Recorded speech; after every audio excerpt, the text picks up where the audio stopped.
కొండాపూర్ మరియు గచ్చిబౌలి సిగ్నల్కి వెళ్ళేటువంటి దారిలోని మనకి ముఖ్యంగా శంషాబాద్ ఎయిర్పోర్ట్కి వెళ్ళేటువంటి ఫ్లైఓవర్కి వెళ్ళే ముందు ఉన్నటువంటి ఇక్కడ మనం డ్రైనేజ్ అన్నది బ్లాక్ అయిపోయి గత 10 రోజులుగా తీవ్రమైన దుర్గంధం, అదేవిధంగా నిత్యం నీరు పారుతూనే ఉంది. సో ఇక్కడ ఎవరైతే వెళ్తున్నారో వాహనదారులు కానీ పాదచారులు కానీ చాలా ఇబ్బంది పడుతున్న దృశ్యాలు కూడా మీరు చూస్తూ ఉన్నారు. సో ఇక్కడ చాలా రోజుల నుంచి, అదేవిధంగా మన గతంలో ఒక 4 రోజుల క్రితం పడినటువంటి భారీ వర్షాలకు కూడా ఇక్కడ పైనుంచి వచ్చినటువంటి వాటర్ కూడా ఈ డ్రైనేజ్ వాటర్తో కలిసి అక్కడ బ్లాకేజ్ అయిపోవడం, అదేవిధంగా ఇటు ఈ దారిలో వెళ్ళేటువంటి ప్రజలు ఎవరైతే ఉన్నారో వాళ్ళు తీవ్ర ఇబ్బందులకు కూడా గురవ్వడం కూడా మనం చూసాము. అయితే ఇప్పుడు మొత్తం వీళ్ళు ఇప్పుడు ఎవరైతే జిహెచ్ఎంసీ అధికారులు ఉన్నారో వాళ్ళు ఇప్పుడు వచ్చి స్పందించి ఏదైతే డ్రైనేజ్ బ్లాక్ అయిపోయిందో దాన్ని రిపేర్ చేసే పనులను అయితే ప్రారంభించారు. ఇక్కడ ముఖ్యంగా చూసుకుంటే కనుక ఈ నిత్యం కూడా ఏదైతే డ్రైనేజ్ ఉందో ఆ డ్రైనేజ్ అనేది బ్లాకింగ్ అనేది ఎక్కువగా జరుగుతుంది. ఎందుకంటే ఇక్కడ మనకి ముఖ్యంగా ఈ గచ్చిబౌలి ఆట్రియం మాల్, ఇదే విధంగా మనకి గచ్చిబౌలి టోలీ చౌక్ ఓఆర్ఆర్కి వెళ్ళేటువంటి ఫ్లైఓవర్ దగ్గర ఎక్కువగా మనకి హాస్టల్స్ ఉన్నాయి. అదేవిధంగా వెనకాల మనకి ఏవైతే గ్రామాలు ఉన్నాయో కాబట్టి మనకి ఇక్కడ ఏంటంటే డ్రైనేజ్లు అనేవి బ్లాకేజ్ అయితే అయిపోతూ ఉంటుంది. సో ముఖ్యంగా చూసుకుంటే రాబోయేది మనకి వర్షాకాలం కాబట్టి ఈ డ్రైనేజ్లు అనేది ఎప్పుడైనా మనకి ఇలా బ్లాక్ అవ్వడం వలన చిన్నపాటి వర్షానికి కూడా మనకి రోడ్లు బ్లాక్ అయ్యి తీవ్రమైనటువంటి ట్రాఫిక్ జామ్, అదేవిధంగా తీవ్రమైనటువంటి దుర్గంధం వచ్చే పరిస్థితులను అయితే మనం నిత్యం ఎదుర్కొంటూనే ఉన్నాం. ముఖ్యంగా ఏదైతే ఈ దారి ఉందో ఈ లింగంపల్లి టోలీ చౌకి ఈ రూట్ ఏదైతే ఉందో ఇది నిత్యం ఎప్పుడు కూడా తీవ్రమైన ట్రాఫిక్ జామ్ ఉండేటువంటి ఏరియా.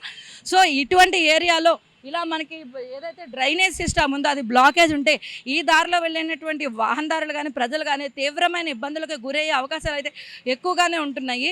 సో ముఖ్యంగా మనం ఇక్కడ ఏంటంటే వెంటనే అధికారులు ఎవరైతే ఈ లోకల్స్ ఉన్నారో వాళ్ళందరూ కూడా జిహెచ్ఎంసీ అదేవిధంగా శానిటేషన్ అధికారులకి కంప్లైంట్ ఇవ్వడం వల్ల ఇప్పుడు శానిటేషన్ అధికారులు వచ్చి దీన్ని అయితే మనకి బ్లాక్ని అయితే రిమూవ్ చేయడానికి ఇప్పుడు ప్రయత్నిస్తూ ఉన్నారు. సో మనం చూసుకుంటే కనుక ఇక్కడ మనం ఈ దరిదాపుల్లో కూడా చాలా మటుకు హాస్టల్స్ అవి కూడా ఉండడం, అదేవిధంగా ఈ బ్లాకేజ్ అనేది ఇక్కడ నుంచి దగ్గర 100 మీటర్ల వరకు ఇదే నీరు ప్రవహిస్తూ ప్రజలను అయితే తీవ్రంగా ఇబ్బందులకు గురి చేస్తూ ఉంది. మనతో పాటు ఇప్పుడు గచ్చిబౌలి గ్రామస్తులు అయితే ఉన్నారు. సో వాళ్ళతో మాట్లాడే ప్రయత్నం చేద్దాం. సీట్ నెంబర్ 3లో అది బ్లాక్ అయ్యే కమ్సే కమ్ ఒక 2 వీక్స్ అయిపోయింది. ఎవరు పట్టించుకోరు, రాజకీయ నాయకులు కూడా ఎవరు ఆ గల్లీకి రారు. ఎవరైనా మన అపార్ట్మెంట్ వాళ్ళు కానీ ఎవరైనా బిల్డింగ్లు పోయి కంప్లైంట్ ఇచ్చినా కూడా రెస్పాన్సిబిలిటీ ఎవరు ఇవ్వట్లేదు. ఆ గల్లీలో వ్యక్తులు ఎవరైనా నడవడానికి కూడా చాలా బాధపడుతుర్రు. దాన్ని తొందరగానే మున్సిపాలిటీ డిపార్ట్మెంట్ క్లియర్ తీసుకొని తొందరగా క్లియర్ చేయాలని కోరుకుంటున్నాం. ఇది మేము 10 డేస్ నుంచి చూస్తున్నామండి. 10 డేస్ నుంచి చూస్తున్నాము. మున్సిపాలిటీ ఎవరు సరిగా పట్టించుకోవట్లేదండి. కంప్లైంట్కి ఇస్తున్నాం కానీ ఎవరు రెస్పాన్సిబిలిటీ ఇవ్వట్లేదండి. సో చూస్తున్నారు కదా, మేమైతే కంప్లైంట్లు ఇస్తున్నాం కానీ గత 10 రోజుల నుంచి కూడా ఈ వాటర్ అయితే ఇలాగే ఫ్లో అవుతుందని చెప్తూ ఉన్నారు. కానీ ఎవరు కూడా అధికారులు స్పందించలేదని చెప్పేసి వాళ్ళు తెలియజేయడం కూడా జరుగుతుంది. సో ముఖ్యంగా ఏంటంటే మనకి హైదరాబాద్లోని ముఖ్యమైన సమస్య అనుకుంటే కనుక అంటే స్థానికంగా ఉన్నటువంటి ప్రజలు ఎదుర్కొంటున్న పెద్ద సమస్య ఏదైనా ఉందంటే ఒకటి ట్రాఫిక్, రెండోది మనకి డ్రైనేజీ సిస్టమే. ఎక్కడైతే ముఖ్యంగా హాస్టల్స్ ఉంటాయో, ఎక్కడైతే సీసీ కాలువలు లేని ప్రదేశాలు ఉంటాయో అక్కడ ముఖ్యంగా డ్రైనేజ్లు అన్నది పొంగి పొరలే మనకి రోడ్ల మీదకి రావటం, ఆ దారిలో వెళ్తున్నటువంటి వాహనదారులు కానీ పాదచారులు కూడా నిత్యం ఇబ్బందులు పడుతున్నటువంటి పరిస్థితులను అయితే మనం నిత్యం ప్రతి చోట చూస్తున్నాం. కొన్నిసార్లు ఈ రోడ్డు మీద ప్రవహిస్తున్నటువంటి వాటర్ల వలన ఎవరైతే వాహనదారులు ఉన్నారో వాళ్ళు జారిపడి తీవ్రమైనటువంటి గాయాలకు గురవ్వడం కూడా మనం చాలా సందర్భాలు చూస్తున్నాం. సో ఇప్పటికైనా జిహెచ్ఎంసీ అధికారులు కానీ అదేవిధంగా శానిటేషన్ డిపార్ట్మెంట్ వారు కానీ స్పందించి ఈ కాలువల్ని ఏదైతే బ్లాకేజ్ అవుతుందో డ్రైనేజ్లో ఎక్కడెక్కడైతే బ్లాకేజ్ అవుతున్నాయో ఆ డ్రైనేజ్లన్నింటినీ క్లియర్ చేయాలని చెప్పేసి స్థానిక ప్రజలందరూ కూడా కోరడం జరుగుతుంది.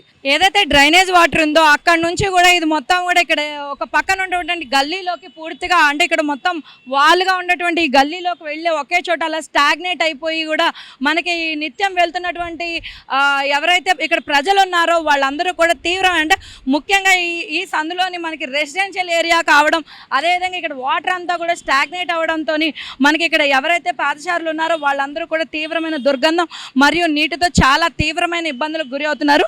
సో ఇక్కడ స్థానికంగా ఉన్నటువంటి ఒక వ్యక్తితో మాట్లాడే ప్రయత్నం చేద్దాము. Every time every full year ऐसे ही चल रहा है, कोई फुटेज नहीं बंद होता है. दिस इज हाईटेक सिटी. ओके, आप कितने साल से इधर रह रहे हैं? मैं तो I am coming from Calcutta for AIG patient के लिए आए थे. पेशेंट 6 months है, 6 month I was here 6 month, but I have seen that full road ऐसे ही है, कोई साफ नहीं होता है. EIG यहाँ से कीम हॉस्पिटल है, जसुदा हॉस्पिटल, सब हॉस्पिटल है, लेकिन ऐसे पेशेंट कैसे करेगा, और तो खराब हो जाएगा। ऐसे फुल ईयर ऐसे ही रहता है। कंप्लेंट देने का कोशिश किया? हम कैसे, हम तो आउटसाइड कमिंग फ्रॉम कलकत्ता, हम कैसे कंप्लेन करेगा। I have picture, I have taken 2 picture. Only साफ होता है हाईटेक सिटी मेन रोड होता है, इधर IT सेल है, लेकिन देयर इज नो सफाई होता है। Thank you. ये कंप्लेंट करिए, चीफ मिनिस्टर को बोलिए क्या काम कर रहे हैं। हम जैसे बंगाल में काम नहीं हो रहा है, बंगाल में काम नहीं हो रहा है, इसलिए ममता बनर्जी को हटा दिया, समझ गया, इसलिए उधर बीजेपी आया, इधर में बीजेपी आने चाहिए। ఇక అల్కాపూర్ గాంధీ ఎమ్మెల్యే మేడం కంప్లైంట్లు ఇస్తే పట్టించుకోడు, ఏ పార్టీ అంటే ఆ పార్టీకి వెళ్తాడు. ఈ రేవంత్ రెడ్డి పాలన వచ్చినప్పటి నుంచి ఇది మొత్తం ఇట్లా అయింది. ఏదన్నా కంప్లైంట్ చేయకపోతే మీరు మాకు ఓట్లు వేసినారా అదే ఇదా అని అల్కాపూర్ గాంధీ గారు మస్తార్లు అడిగాము. అడిగితే అల్కాపూర్ గాంధీ ఎవరు పట్టించుకోరు. ఏమనంటే రాజునగర్ కాలనీ ఇక్కడ పక్కన ఉంది మేడం, మా బస్సు గురించి ఇట్లా చెప్పనికపోతే ఓట్లు మాకు వేస్తారా మీరు అది అని మాట్లాడాల్సి వస్తుంది. వీళ్ళందరూ ఏం చేస్తున్నారు అంటే ఉన్న పార్టీలు ఉన్న నాయకత్వం మొత్తం ఓట్లప్పుడు వచ్చి మాట్లాడతారు. ఈ రోడ్ పరిస్థితి మేడం 4-5 రోజుల నుంచి ఇట్లనే వస్తుంది. ఎవరు రోడ్ల మీద ఎవరు పట్టించుకుంటలేదు, కాలనీలో కూడా ఎవరు పట్టించుకుంటలేదు మేడం. అంటే వాళ్ళు ఏమంటున్నారంటే ఇక్కడ హాస్టల్స్ ఉన్నాయి, హాస్టల్స్ వల్లనే ఈ బ్లాకేజ్ అనేది ఉంది, అండ్ అదేవిధంగా ఇక్కడ మనకి హాస్పిటల్స్ కూడా ఉన్నాయి, కానీ ఈ రోడ్ అనేది ఇలా ఉంది అని మీరు ఎవరైనా అసలు దీని గురించి ఏమైనా ముందు నుంచి స్పందించారు? ముందు నుంచి హాస్టల్ వాళ్ళు కూడా మేడం పాపం హాస్టల్ వాళ్ళు కూడా వాళ్ళు అట్లా ఏం చేయరు మేడం. వాళ్ళు ఏమైనా వర్క్ ఉంటే కూడా చేపిస్తారు వాళ్ళదంతా వాళ్ళు. మేము కూడా 4-5 సార్లు కంప్లైంట్ ఇచ్చినాం, అయినా కానీ కాలనీలలో కూడా మస్తు గలీజ్గా ఉంది మేడం రోడ్లు ఇవన్నీ. ఈడ ఎమ్మెల్యే అల్కాపూర్ గాంధీ మేడం, ఈడ తోనుకుంటే ఏది పట్టించుకోడు. ఏమనంటే పెద్దోళ్ళు మా బస్సు వాళ్ళ పెద్దోళ్ళు వేసుకొని మీరు పిల్లలు రాబాయి మీకు ఏం తెలుసు అయ్యా అని మాట్లాడడం జరుగుతుంది మేడం. అట్టనే వస్తున్నాయి, తాగడానికి లేకుండా ఇబ్బంది పడుతున్నాం, ఎవరు పట్టించుకుంటున్నారు, ఎవరు లేకుండా అయిపోయింది. ఏం చేస్తాం? మంచినీళ్ళలో ఈ నీళ్లు కలిసిపోయినాయా? కలిసిపోయినాయి. అక్కడ ఉన్నది అక్కడ డౌన్లో మంచినీళ్ళలో వాళ్ళు ఉన్నది, ఆ వాళ్ళల్లో కూడా కలిసిపోతున్నాయి. కలిసిపోతే దాంట్లో ఏం తాగడానికి నీళ్ళు లేక ఇబ్బందులు పడుతున్నాం, దూరం నుంచి మోసుకుంటున్నాం, కొనుక్కొచ్చుకుంటున్నాం, వారం రోజుల కంచి ఇబ్బందులు పడుతున్నాం. అంటే భూమిలోంచి వచ్చే వాటర్లో కూడా ఇది కలిసిపోయిందంట. ఈడ కలిసిపోయింది, ఈడ కలిసి ఇప్పుడు 2-3 సంవత్సరాల కాంచి కూడా పట్టించుకుంటలేరు, వారం కాంచి నడుస్తూనే ఉన్నాయి. పెళ్ళి అదే వస్తుంది, తాగడానికి పట్టించుకుంటున్నారు ఎవరు లేరు. ఇక్కడ లోపల ఎన్ని ఇళ్ళు ఉంటాయి, లోపల ఎవరెవరు ఉంటారు? 15 రూములు ఉంటారు, 15 ఫ్యామిలీలు ఉంటారు, పైన మొత్తం 20 ఫ్యామిలీలు గిట్ట ఉంటారు. సో చూస్తున్నారు కదా, ఇక్కడ మనం అనుకున్న దానికంటే కూడా సమస్య తీవ్రతరంగా ఉందని చెప్పేసి స్థానికులు అయితే కూడా తెలియజేయడం జరుగుతుంది. అంటే ఏదైతే ఈ మురుగునీరు ఉందో అది వాళ్ళు మంచినీటిని సరఫరా చేసే పైపుల్లో కూడా వెళ్ళిపోయి వాళ్ళ ఇంటికి వచ్చేటువంటి మంచినీరు కూడా మురికి వాసనే వస్తుందని చెప్పేసి ఇక్కడ ఉన్నటువంటి స్థానికులు తెలియజేయడం జరిగింది. అండ్ అదేవిధంగా ఏదైతే ఈ నీరు వెళ్తుందో ఈ నీరు వెళ్తున్న ప్రదేశం కూడా ఏజీ హాస్పిటల్కి అతి చేరువలో ఉంది.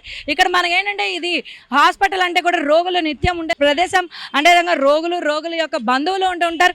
ఇలా నీళ్ళు అయితే కూడా మనకి నిలిచిపోతే దాంట్లో దోమలు చేరుకొని రోగాలు వచ్చే ఛాన్సెస్ ఎక్కువ ఉన్నాయని చెప్పి స్థానికులు అయితే ఆవేదన వ్యక్తం చేస్తున్నారు. ఎవరైతే క్లీన్ చేస్తున్నారో ఈ శానిటేషన్ వాళ్ళు కానీ జిహెచ్ఎంసీ అధికారులు తెలియజేస్తుంది కూడా ఏంటంటే ముఖ్యంగా ఇక్కడ ఈ చుట్టుపక్కల ఉన్నటువంటి హాస్టల్స్ వలన ఈ బ్లాకేజ్. ఎందుకంటే మేము ఎప్పటికప్పుడు నిత్యం కూడా ఇన్స్పెక్షన్ చేసి ఏ డ్రైనేజ్లను అయితే క్లీన్ చేయడానికి ప్రయత్నిస్తూనే ఉంటాము, కానీ ఏదైతే హాస్టల్స్ వాళ్ళు ఉన్నారో వాళ్ళు సరిగ్గా సెగ్రిగేషన్ చేయకపోవడం వలన ఈ డ్రైనేజీల్లో బ్లాకేజ్ అనేది ఏర్పడుతోంది. దానివలన ఇక్కడ హాస్టల్స్లో ఉండే వాళ్ళ వలన ఇక్కడ నిత్యం ప్రజలు కూడా ఇబ్బంది పడుతున్నారని చెప్పేసి శానిటేషన్ డిపార్ట్మెంట్ వాళ్ళు కూడా తెలియజేయడం జరుగుతుంది. సో హాస్టల్స్లో ఉండేటువంటి వాళ్ళు కొంచెం ఆలోచించి చెత్తను అయితే వాళ్ళు సెగ్రిగేషన్ చేయాలి. ఎందుకంటే నిత్యం కూడా బళ్ళు వస్తాయి, వాళ్ళు ఆ చెత్తని కలెక్ట్ చేసుకుంటూ ఉంటారు, వాటిని ప్రాపర్గా వాటిని డిస్పోజ్ చేయాలి. కానీ ఇలాగా డ్రైనేజుల్లో వేసేయటం కానీ హాస్టల్లో డ్రైన్స్లో కానీ చెత్త వెళ్ళిపోవడం. ఇక్కడ మనం చూసుకుంటే ముఖ్యంగా ఏదైతే డస్ట్ ఉందో దాంట్లో వచ్చింది కూడా పూర్తిగా ప్లాస్టిక్ వస్తూ ఉంది. వాళ్ళు ఏదైతే తీయడానికి ప్రయత్నిస్తున్నారో దాంట్లోంచి అన్నం వ్యర్థాలు అదేవిధంగా ప్లాస్టికే ఎక్కువగా వస్తున్న పరిస్థితులు మనం చూస్తున్నాం. దీనివల్ల ఏంటంటే ఈ ప్లాస్టిక్ వలన ఏదైతే వ్యర్థాలు ఉన్నాయో వాటి వలన పూర్తిగా బ్లాకేజ్ అయిపోయి ఈ చుట్టుపక్కల వెళ్తున్నటువంటి వాహనదారులు అదేవిధంగా ఈ ఎక్కడైతే ఈ గచ్చిబౌలి గ్రామం దగ్గరలో ఉన్నటువంటి పాదచారులు తీవ్రమైన ఇబ్బందులు గురవుతున్నారు. దాంతోపాటు తీవ్రమైన దుర్గంధం కూడా వస్తూ ఉంది. ఇక్కడ అధికారులు ఉన్నారు, వాళ్ళు చెప్పింది ఏంటంటే ఇది మనం ఖచ్చితంగా క్లీన్ చేస్తాము, కానీ అదేవిధంగా ప్రజలు కూడా జాగ్రత్తగా ఉండాలి, డ్రైనేజుల్లోకి చెత్తను డిస్పోజ్ చేయకూడదని చెప్పేసి అయితే శానిటేషన్ అధికారులు అయితే తెలియజేయడం జరిగింది. ఇది వాళ్ళ స్టోరీ. కెమెరామ్యాన్ వంశీతో కీర్తి, 9+ న్యూస్. ఓకే